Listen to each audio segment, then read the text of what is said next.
Répondre à Éric Zemmour est une perte de temps, car finalement, le pire n'est pas dans ce qu'il dit, dans sa diatribe, dans ses propos les plus abjects, mais bien dans la complicité dont il bénéficie au sein des médias.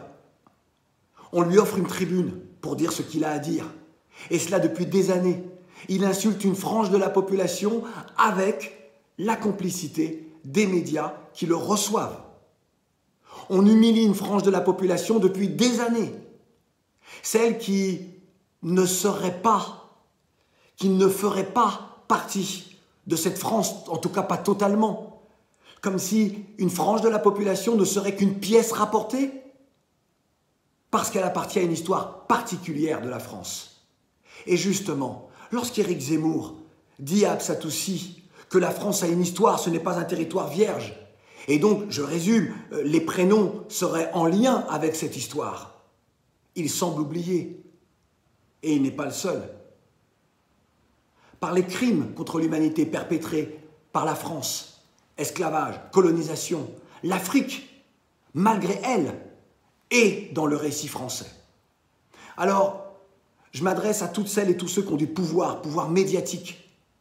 Je m'adresse à toutes celles et à tous ceux qui, depuis quelques jours, y vont d'éditos, de petits papiers, de prises de parole, d'une extrême intelligence, vraiment, mais qui malheureusement semblent nous rappeler qu'on est dans la société du spectacle et qu'une fois les propos dits, la dénonciation faite, eh bien tout s'arrêtera là. Et ça, ce n'est pas acceptable. On a vu dans ce pays que certaines femmes et certains hommes ont vu leur carrière brisée parce que les médias se sont érigés en juges. Les propos d'Éric Zemmour ne sont pas des opinions. Le racisme est un délit. Et Éric Zemmour a été condamné pour cela. Alors, aujourd'hui, si les médias sont sincères, si les femmes et les hommes de pouvoir dans la sphère médiatique sont sincères, vous devez interdire Éric Zemmour de plateaux et de studios de télévision. La presse écrite ne doit plus relater son actualité littéraire. Vous devez dire « cet homme crée du schisme au sein de la société française et ce n'est plus acceptable ». Voilà ce que nous devons faire. L'État doit intervenir dans ce sujet également, parce qu'on nous parle de vivre ensemble, alors que depuis des années, on insulte une partie importante de la population française. Comment faire pour construire justement cette France avec toute sa diversité ethnique, religieuse, culturelle? Comment faire? Alors vous devez tous intervenir.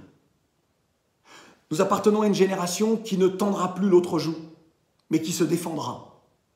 Parce qu'il est légitime de le faire. Éric Zemmour a probablement du talent, mais un talent qui ne s'accompagne pas de respect n'est pas respectable.